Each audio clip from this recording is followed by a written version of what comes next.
E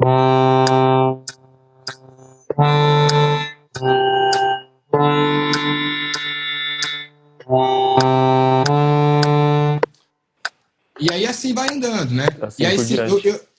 eu peguei e fui pensando na mão direita parada na posição fechada de dó, né? Dó, ré, mi, fá, sol. E aí eu fiz tipo dó, ré, mi, ré, dó, ré, mi, ré, dó, ré, mi, fá, sol, fá, mi, ré, dó, pensando também em não apelar com esse ponto de atenção, né? Lembra que isso aqui é um ponto de atenção, então se eu deixo a mão parada, eu pego leve nesse ponto de atenção para eu pegar mais pesado nos outros, que nesse caso é a partitura. E a partitura, eu não tenho muito outra referência de exercício assim, né? Então, é uma partitura incompleta que você completa com metade que está na sua cabeça e ao mesmo Sim. tempo tem o fole, né? Então, isso é uma coisa que eu acho muito legal, assim, tem funcionado bastante para os alunos conseguirem colocar isso. Putz, eu não posso perder o olho na partitura, senão eu erro. Eu não posso perder a ordem que está na minha cabeça, senão eu erro. Eu não posso esquecer onde eu abro e fecho o fole, senão eu erro. Então, aí você está fazendo a técnica conseguir contemplar os primeiros conteúdos teóricos. Né? A gente está falando sobre primeiras figuras rítmicas, sobre primeiras notas que não estão escritas aqui embaixo, mas estão escritas em cima. A gente está falando sobre o fole. O fole é uma técnica que eu não sabia, mas até recentemente eu gravei uma música lá para um amigo meu, e ele disse que no programa que ele escreve as partituras tem anotação de onde abre e onde fecha o fole. Sim. Eu não sei se os Sibelius têm, eu não uso, eu uso Sibelius, né? Mas Eu acho que tem. eu não consegui usar isso ainda. É que isso é uma muito coisa que eu doido, acho né, legal. O Eliomar Sim. falou na última aula, isso é muito legal, porque ele falou algumas coisas de escrita do acordeon foram definidas num simpósio que teve, que juntou vários caras de vários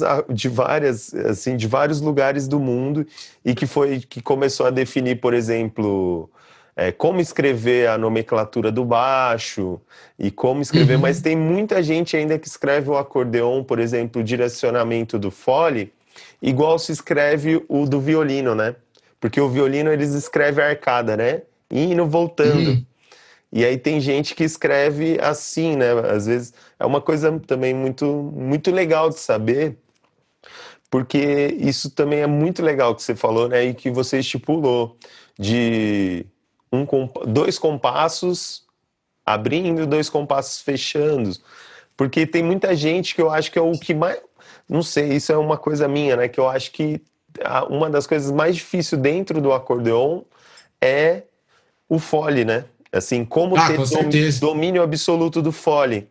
E já praticar esses exercícios pensando, olha, eu vou fazer um compasso abrindo, eu vou fazer essa frase inteira aqui, por exemplo, sei lá, asa branca, né?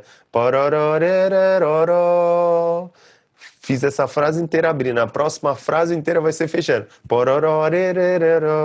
Então, tudo Sim. isso vai gerando muito, muito assunto, né, Dani? Sim. Então, isso é muito legal, né? Eu tenho visto esse lance do fole também nesse lugar como até um jeito de você ver se a sua emissão, se a sua pressão de fole, ela tá legal. Porque às vezes o cara começa a tocar e aí sempre falta ar, sempre sobra ar. Tipo assim, a gente dividiu 8 tempos para abrir e 8 para fechar. Né? Se a gente mantém o volume e a pressão de fole, é para dar certo. Isso muitas vezes, quando eu comecei, eu não tinha a menor ideia dessa importância. Você sai tocando, você meio que dá uma ignorada nisso, né? Mas depois você vê que se o fole não está com pressão, nada funciona. Então, é uma coisa que não pode falhar, né? Do mesmo jeito que o Paulo Braga falou, putz, o ritmo não pode falhar, o outro pode até, mas se o fole falhar, o resto já acabou, não tem mais som. Então, a gente tem que conseguir controlar isso, e é legal quando a gente poderia fazer esse exercício também, né? Pensando só na mão esquerda, né?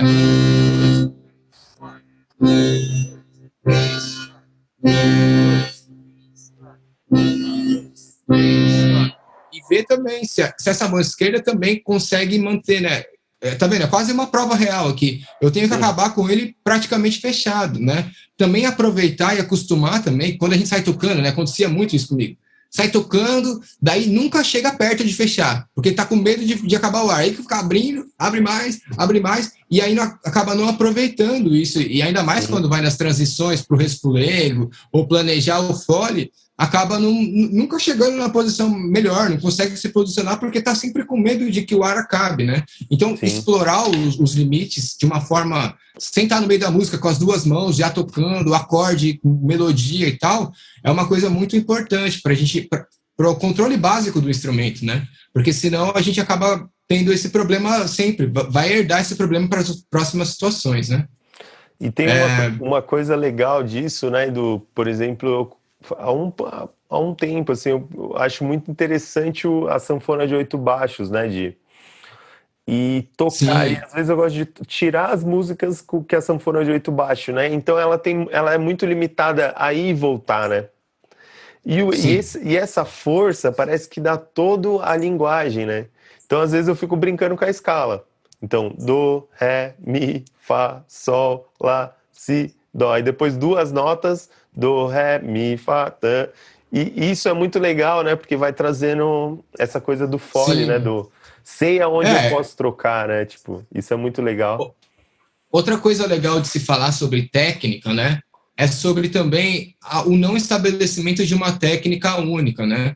Sim. Uma coisa que eu vi bastante o workshop que o Nonato deu ano passado lá no FIMUCA, né? Foi muito legal, porque ele pesquisou bastante o jeito que os acordeonistas tocam e ele sabe como cada um toca mesma música, né? Tal pessoa toca essa música de tal jeito, mas tal outra pessoa toca de outro jeito, né? Aquela história toda do Bebê Kramer também, mostrar um jeito que ele tinha feito que ele usando fole para fazer uns swings de samba muito legais, samba, né? Sim. E isso é uma coisa dele, né? Eu acho que isso também, na história do acordeon no Brasil, é uma coisa que se deu desse jeito. Então a gente também tem que tentar entender que é um campo aberto de experiência. A gente pode se propor a experimentar as coisas do mesmo jeito que você está fazendo, né? É um jeito de você experimentar. Putz, cara, como é que eu faço? Eu faço tipo uma abrindo, uma fechando. Aquele negócio. Tem um monte de técnicas de fole, um monte delas, né? A gente viu isso, inclusive algumas já estão super catalogadas dentro até da música erudita europeia, né? Mas algumas outras não. Com certeza a gente tem várias aqui que não estão, né? Então saber também que é um instrumento com técnica em desenvolvimento, né? E se olhar a história, você vê bem isso. O Luiz Gonzaga tocava de um jeito. Estava falando isso hoje aqui com a Má, com a minha esposa, que fala assim, nossa, né, o Luiz Gonzaga tocava sanfona, que ela perguntou de uma sanfona da Tanta Skinny, ela falou, essa sanfona aí é boa?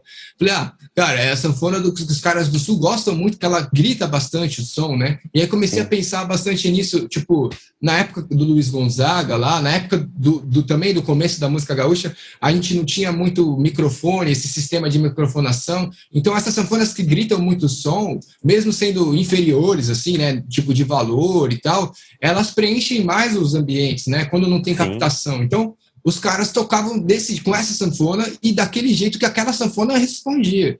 E aí, quando veio o Dominguinhos, já com umas sanfonas melhores, já com as captações lá internas, já isso, aquilo, ele já começa a tocar de outro jeito. E aí começa a tocar menorzinho, tal, mais malandro aqui, mais isso, aquilo, mais timbre, mais colorido, né? Então, isso vai causando um desenvolvimento técnico diferenciado. E a gente vai chegando agora num lugar que a gente tem tudo isso junto e a gente também pode propor coisas novas, né? Esse exercício que eu coloquei aqui, que está aqui aparecendo, é uma proposta nova, né? Eu não conheço esse exercício em algum lugar, mas é uma proposta, é um negócio legal de se pensar. E assim a gente pode criar várias propostas, né? Tanto para o nosso próprio estudo, como também para o ensino, né? Claro que para o ensino a gente tem que organizar mais e estar com tudo mais certinho, dos objetivos e tal, porque senão a gente acaba perdendo o propósito que a gente tem em cada exercício. Mas é isso aí. Isso é muito legal, né? Porque a gente chega nessa conclusão aqui, falando um pouco de teoria, assim, mais pra gente... Vou parar aqui o compartilhamento aqui, tá? Tá, pode Beleza? parar. Bora. Que isso é muito legal, né? Por exemplo, hoje essa ideia nossa de falar um pouco sobre teoria, como funciona no instrumento, né? Então a gente falou um pouco que tem essa escala, a melodia na mão direita, essa melodia pode ser uma harmonia, e ali você tem os baixos que pode ser também a harmonia ou a melodia, né? Isso é muito louco, porque Eu posso fazer uma melodia aqui, eu posso fazer uma melodia aqui, eu posso fazer harmonia aqui, eu posso fazer harmonia aqui, e tem essa execução do instrumento. Só que é muito legal, porque a teoria ela surge de uma necessidade prática, né? Que nem você falou, pô, o Sim. cara tem a necessidade de ler o ritmo, então eu crio um exercício. E aí, assim, ao meu ver, muitas vezes é isso, né? O cara fala, pô, não, mas fulano nunca estudou. Mas às vezes o cara pegou um trechinho de uma frase da música lá que ele tá tirando lá do Luiz Gonzaga, e aí ele fez daquilo um exercício teórico, né? Sim.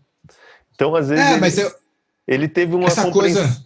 uma compreensão que o Gonzaga fazia, sei lá, tipo, tchaca, tchaca, tchaca, tchaca, com fole. Naquela música, ele, pô, cara, olha que legal isso. Aí ele começou a estudar aquilo em vários tons, ou criando e achando novas formas de fazer.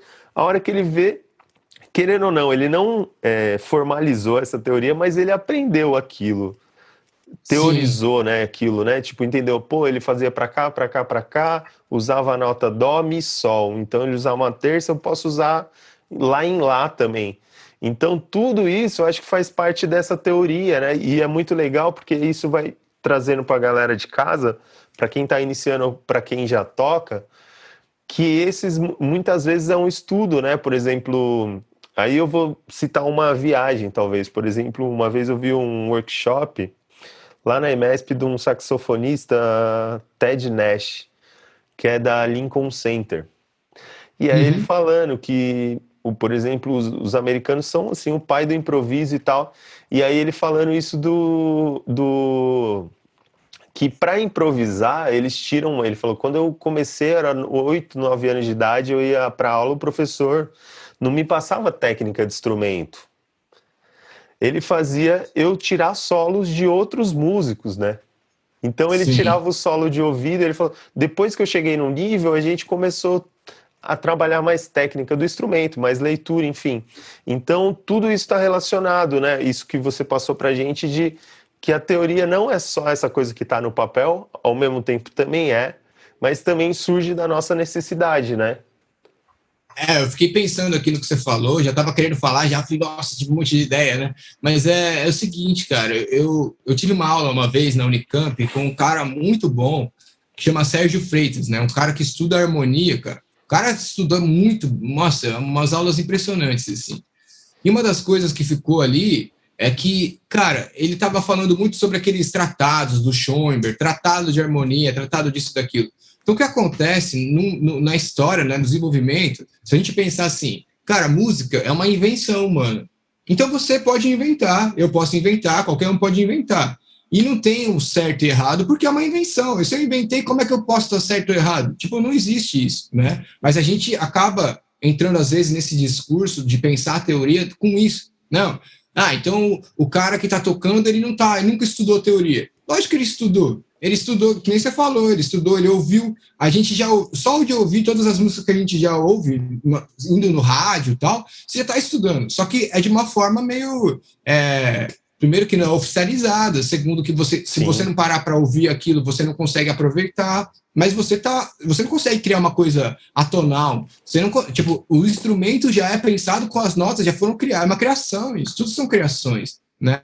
Então, o que aconteceu na história da música, assim, né, essa história da música europeia também, que é uma outra coisa muito louca, que eu acho que a sanfona não tinha uma posição dentro dessa música, né? Essa música europeia. E hoje, e nem também a gente tem, né, por exemplo, uma coisa que eu queria falar rapidinho é muitas vezes as matrizes de escola que a gente tem é a música dos Estados Unidos e a música da Europa, né? Então aí tem a matriz do jazz e a matriz da Europa. E nessas matrizes a sanfona não tem muito espaço, ou quase não tem nenhum espaço, né?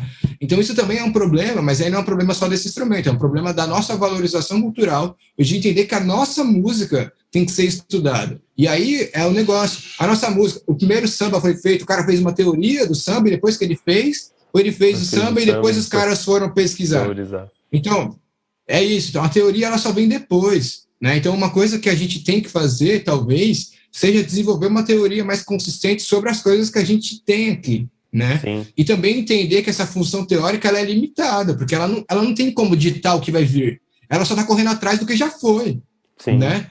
Então, isso é uma coisa muito, muito mais delicada. Você acha que o Luiz Gonzaga olhou o manual do Resfolego e aí inventou? Não tinha isso. Tipo, ele pegou a sanfona e ficou fazendo lá, legal. Tipo, olhou o zabumba, olhou o triângulo, falou, olha, legal, vou fazer isso aqui, vai funcionar. Uma ideia, uma invenção. Assim como a gente tem que ser, né? A gente tem que criar isso, né? No nosso dia a dia e no nosso jeito de pensar. Cara, a gente tem que criar. E criar não é só fazer uma composição gigante, falar que você é um compositor, não. É você conseguir criar o jeito de você estudar, o jeito de você ver as coisas, de você recriar essas coisas que estão perto da gente. Senão a gente fica muito nessa coisa, né? E a gente tem muito problema desse, né? Academia ou não academia, ou não sei o que, ou não sei o que lá, tal. E a gente acaba, às vezes, perdendo, ou se negando.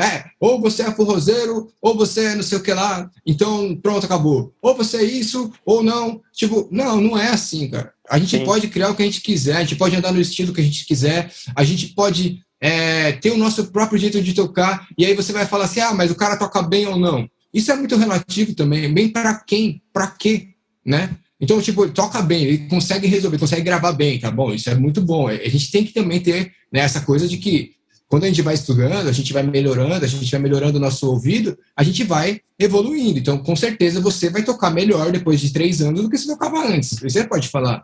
Mas você não, às vezes olha para um cara, não, mas esse cara aí só sabe tocar isso daí, isso não sabe tocar outro. Mas aí o cara queria tocar aquilo. Pronto, ele resolveu. Para ele é o ponto dele, né? Sim. Então, esse lance é bem legal da gente pensar, né? Pensar em criar o nosso próprio jeito de olhar para essas coisas, que são a teoria e a prática e os exercícios e a criação e desses lugares todos que a gente está falando, né? E de refletir mesmo, né, sobre essas coisas. Bom, que legal, vamos fechando aí. Eu acho que, mano, só tenho a agradecer aí a oportunidade de você estar aqui com a gente, falando um pouco disso, que é muito legal, né? Para mim é sempre um papo genial. Falar da sanfona, assim, é um prazer e eu acho que é legal, né? Porque a gente começa a debater, a conhecer mais sobre instrumentos, saber formas de estudar, formas de lidar. E, porra, a gente tá honrado aqui, assim, de estar com você. E, pô, quer deixar alguma dica pra galera aí que tá começando, falar alguma coisa aí pra gente ir se despedindo? Cara, não dá para dar uma dica, né? É tanta coisa que tem que prestar. São tantas dicas que, cara, eu acho que o negócio é saber, primeiro, que é bem complexo, né? Não sair comprando qualquer acordeon, primeiro que vê, não sair achando que em 2 meses vai estar tocando um monte de coisa. Então, saber dar o tamanho desse instrumento, o que ele tem mesmo, né? Então, sim, é uma coisa que a gente também tem que tentar fazer, né? Eu estou tentando me dispor a fazer isso, a produzir materiais que esclareçam as pessoas dessas coisas, características básicas do instrumento e coisas que ajudem eles a trilharem o próprio caminho, né? Que nem tem um monte de, sei lá, sai um telefone novo, um monte de gente faz um review e aí você vai lá e pesquisa e tal, mas a sanfona, isso é tão difícil de chegar nas pessoas, né? Quem vende sanfona onde? Existe alguém que vende sanfona? Quem é o luthier da sanfona? Tem um luthier da sanfona? Tipo, qual é o nome certo da sanfona? Tipo, tem tantas perguntas que não dá para dar uma dica. Mas a dica cara, vai atrás das respostas, sabe? Tem gente que sabe as respostas. E não vai ser fácil, não vai ser o primeiro lugar que vai te dar essas respostas, mas estamos por aí. Procura o Dicinho aí, procura eu, procura o pessoal que tá aí e a gente vai tentando ajudar. Que legal. Eu vou deixar aqui o seu link, aliás, você também dá aula, tem vários outros trabalhos, isso aí é legal pra galera, quem tá assistindo, às vezes, de pesquisar aqui, eu vou deixar o link aqui embaixo. E, pô, só tenho a agradecer aí. Valeu, Dani. Obrigado, hein, velho. Que isso. Cara, tamo junto. Foi um prazerzão aí poder contribuir também. Acho que qualquer iniciativa dessas que são pensadas desse jeito tem que ser o máximo divulgadas e o máximo fomentadas, né? Faz parte da nossa realidade. A gente tem que brigar por isso. E eu agradeço a oportunidade, né? É muito legal poder estar falando isso em algum lugar que não seja... em casa, mas ao mesmo tempo não é, né? Vai chegar em outras pessoas, vai ficar disponível esse material. Então é isso. Abraço aí, mano. Nós. Valeu. Abraço. E aí, galera, curtiram o nosso encontro? Fiquem ligados que no próximo encontro nós iremos falar sobre coordenação da sanfona, como treinar a sua coordenação com o instrumento. Lembrando que esse projeto tem apoio da Secretaria de Cultura da cidade de Cotia, do Governo Federal, através da Lei Aldir Blanc. Até a próxima. Tchau, tchau.